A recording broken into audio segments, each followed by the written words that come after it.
सत्संग से सोधी आवे, नहीं जीव 84 में जावे। सत्संग से सोधी आवे, नहीं जीव 84 में जावे।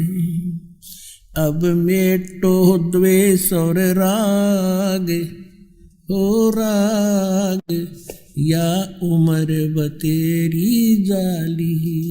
अब मेटो द्वेष और राग, हो राग या उम्र बतेरी जाली।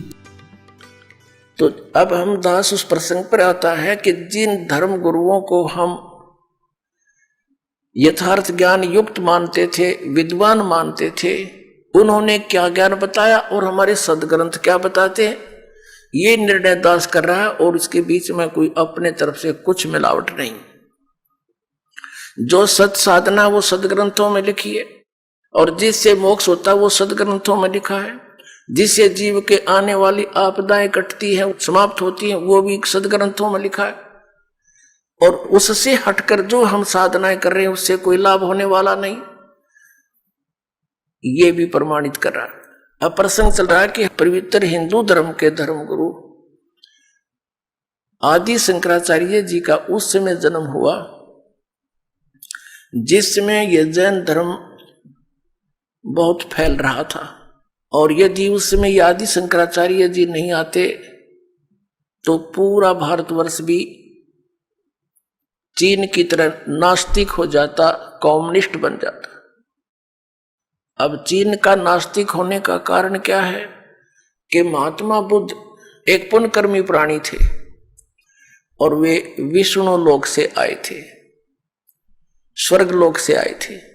अब जो स्वर्ग में सुविधाएं हैं उनको यहां कहां, आत्मा के अंदर वो कसक रहती है। घर त्याग दिया, राज त्याग दिया और जाकर के बिहार में सटेट के गया नामक शहर के बाहर वट वृक्ष के नीचे उसने मनमुखी साधना शुरू की। काफी समय तक निराहार बैठा रहा, हाथ पैर हलने बंद हो गए, कंडम हो गया, मृत्यु के निकट पहुंच गया। किसी माई ने उसके मुख का खीर लगा दी कि यूं मरेगा।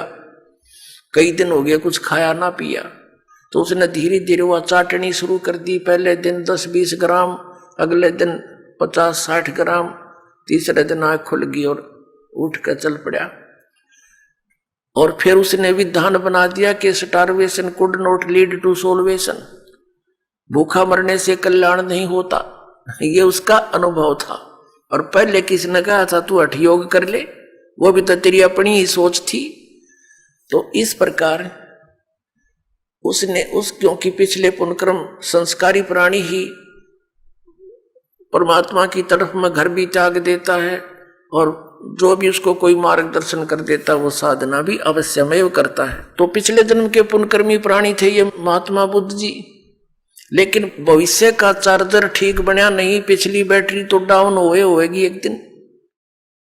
पिछले पुण्य थे उसके, उस कारण से वो खूब वक्ता भी अच्छा था, उसके वचन में भी शक्ति थी, बहुत से लोगों को प्रभावित भी कर दिया। एक विशेष शरीर पर यदि कोई विशेष बाणा वेशभूषा बना लेता है समाज से हटकर, तो आम आदमी प्रभावित हो जाता है, बड़ा महात्मा होगा।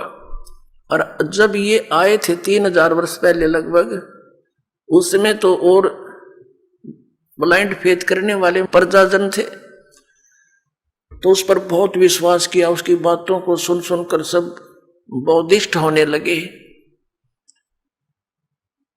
और फिर क्या हुआ कि उनके द्वारा, महात्मा बुद्ध के द्वारा बताएगी वे ऑफ वर्शिप, पूजा का मार्ग, पूजा की विधि, वो शास्त्र अनुकूल ना होने से किसी को आध्यात्मिक लाभ होया नहीं। आकर चल कर 100-200-400 वर्ष के बाद सब ने ये मान लिया कि भगवान है ही नहीं, अपना करो और खाओ बस।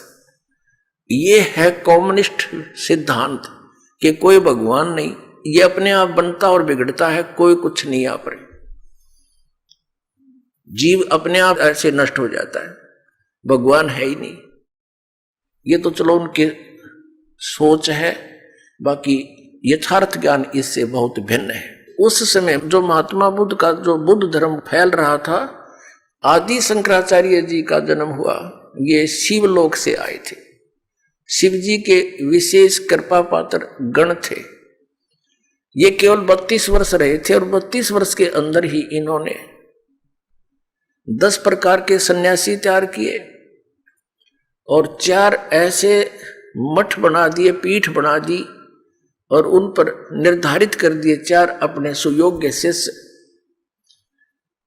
कि आप इस धर्म का प्रचार करो जो मैं बताता हूं। उन्होंने क्या ज्ञान बताया? अब हमारे साथ क्या हुआ कि आसमान से गिरे और खजूर पर अटक गए, रह गए लटके के लटके। तो हमें क्या मिला? हाँ, इतना अवश्य मिला कि भगवान की आस्था बनी रही। यदि बौद्ध धर्म आ जाता तो हम राम का नाम भी नहीं लेते हैं। इतना तो उपकार दास आदि शंकराचार्य और वर्तमान में जितने भी उनके पीठाधीश्वर हैं मानते हैं कि उन्होंने कम से कम भक्ति को जीवित रखा। लेकिन कहते हैं ना, वो थोथा भूस ही कूटते रहे।